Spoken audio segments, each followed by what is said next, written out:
বাঁকুড়ার যে আলু, সেই আলু ঝাড়খণ্ড এবং উড়িষ্যায় যেত, কিন্তু 19 সালের পর থেকে এই সরকারের দূরদর্শিতার অভাবের কারণে আজ আলুর দাম 2 টাকা। কেন কি ঝাড়খণ্ডে যে আলু সরবরাহ করা হতো বা রপ্তানি করা হতো, তারা অন্য জায়গার অন্য স্টেটের সাথে সেই আলু আদান প্রদান শুরু করেছে, এমনকি চাষবাস শুরু করার ফলে আজ আমার বাঁকুড়ার আলু 2 টাকাতে বিক্রি করতে হচ্ছে এবং হাজার হাজার কৃষক ঋণে জর্জরিত হচ্ছে।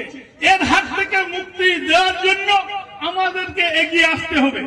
3 নম্বর বিষয়, আমরা যারা এই এলাকায় বসবাস করি, মূলত এসটি সম্প্রদায়ের মানুষজন, তারা দেখবেন যে পশ্চিমবঙ্গে আপনারা মোট 58 লক্ষ মানুষ আছেন, কিন্তু বিভিন্ন যে সামাজিক সংগঠন আছে তাদের কাছ থেকে জানতে পারি যে পশ্চিমবঙ্গে প্রায় 1 কোটি মানুষকে এসটি সার্টিফিকেট দেওয়া হয়েছে।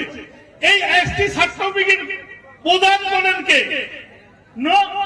বিভিন্ন এসডিও সাহেবরা।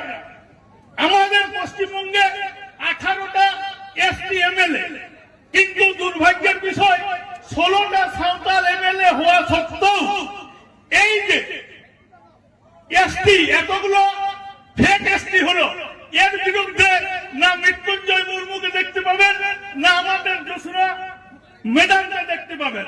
জোসনা ম্যাডাম তিনি খাদ্য প্রক্রিয়াকরণ মন্ত্রী ছিলেন। দুর্ভাগ্যের বিষয়, আমাদের এলাকায় যে আটাটা আছে গম, কেন্দ্রীয় সরকার গম দিচ্ছে, কিন্তু গমের পরিবর্তে আটা দেওয়া হচ্ছে। সেই আটাটা কি করছে, বালিতে ভরা থাকছে, অর্থাৎ গোখাদ্য ছাড়া সেটা কিন্তু ব্যবহার করা যাচ্ছে না।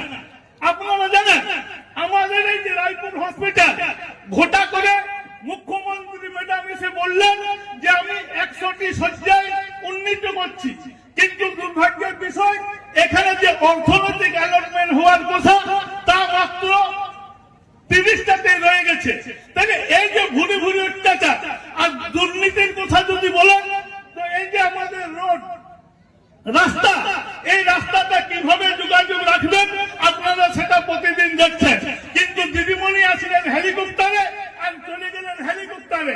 তাই এই রাস্তা, অর্থাৎ এই এলাকার মানুষ কিভাবে জীবনযাপন করছে সেগুলো দেখার মতো আমাদের রাজ্য সরকারের সময় নেই।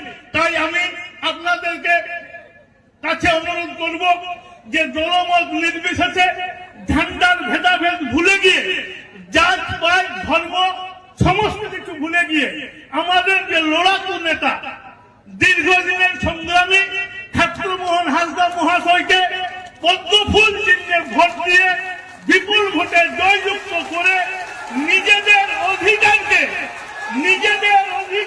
প্রতিষ্ঠা করুন, ফেক এসটিকে দূর হটান এবং যারা এই ফেক এসটির সাথে জড়িত তাদেরকে উপযুক্ত শাস্তি বিধান করার আবেদন নিবেদন রেখে সবাইকে গোল নমস্কার জোহারকে নিয়ে আমার এই বিশেষ আবেদন এখানে শেষ করছি।